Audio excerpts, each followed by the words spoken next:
Shakib Hossain is night 2024 আইপিএলের mini Nizam থেকে দলে বেরোনোর পর ফেসবুকে এভাবে অখ্যাত এক ক্রিকেটারকে পরিচয় করে দিয়েছিল কলকাতা নাইট রাইডার্স।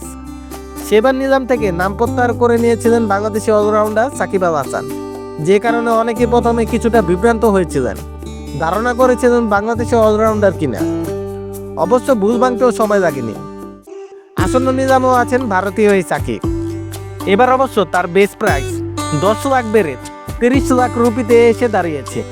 অবশ্য এবার নিজামে দল প্রত্যাশী হিসাবে আছেন টাইগার অলরাউন্ডার সাকিব আল হাসানও। নামের মিল ছাড়াও আরও একটি জায়গায় কিছুটা ভরকে যেতে পারেন দর্শকরা।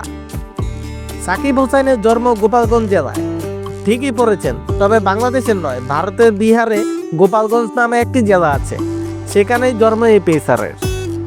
প্রত্যন্ত অঞ্চল থেকে বড় মঞ্চে ওঠার আসার আর 10টা গল্প যেমন হয়, সাকিবেরও লড়াই সংগ্রাম কম করতে হয়নি। পাড়ার টুর্নামেন্ট খেলে নিজের খরচের পাশাপাশি পরিবারের উপার্জনেও ভূমিকা রাখতেন।